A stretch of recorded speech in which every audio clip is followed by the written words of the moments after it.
the Delaware Department of the Environment is responsive to public pressure and to political pressure. And so when enough people and citizens object to the way that an agency is proceeding, the people in charge of that agency will start to listen when there's enough noise or fuss made about a particular subject.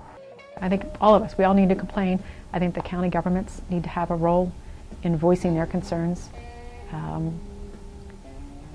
They don't regulate it, but they're elected officials who are supposed to represent members of their county. There was a hearing in the 1980s that I recall, and people stood up, elderly people who had severe asthma and had lung diseases that they thought were attributed to the power plant. And those people aren't around anymore. They're not here anymore. But there's one local senator who attended that hearing, and he still remembers. And it still bothers him. Senator George Bunting, state senator, yeah. He was 20 years in elected office, and he can rattle off the people's names, the people who are no longer here, you know, and he'll say, I remember the testimony she gave. And I think in the case of the Indian River Power Plant, the senator whose district it is George Bunting. And George has been protecting that power plant for a long time.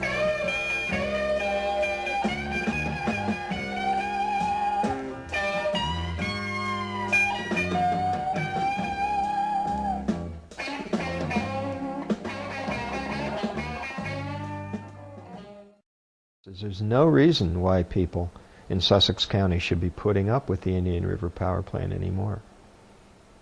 There's certainly no technical reason, and there's no economic reason. The only reason it's going on is that the polluters, have bought the political system, and citizens need to take it back. So, you know, the powers that are politically resident, the financial empires that are built on fossil fuels are not going to give up their cash cow, you know, without a fight. I think the state government is supposed to do the enforcing, but as much as our government seems to have been asleep, the people of Delaware have been asleep. There's just not one group you can point your finger to and say, hey, it's because they were down, you know, sleeping on the job. All of us have been asleep at the job. I think that if we're going to be sitting around spending time talking about a problem that's in the community, we should be coming up with positive solutions as well. Because ideally, I like to believe that there is a level of human nature that knows that we shouldn't be poisoning the earth and ourselves. I think part of what this next phase of education is about is really starting to embrace a sustainable energy. You know, ideally, put a wind farm offshore. That would be great. That's exciting because this area has an opportunity to build an offshore plant that wind is used to create more energy than's made at Indian River now. If we could get 20 phone calls in to every legislator in Delaware saying, hey, we want this power plant cleaned up, that would be the beginning of making something happen.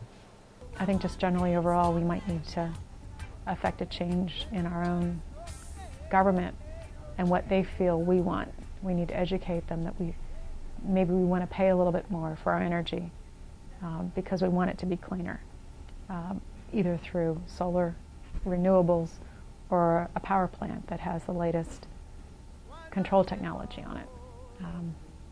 We have those options, and right now we're working with a lot of industries that take the cheap way out because they look at the short term and not the long term, and what we need to do is turn around and say, look guys, we're in here for the long term. Our kids are growing up, and their kids need to have a nice place. It's a lot cleaner than it was in the 70s, but we still have a ways to go.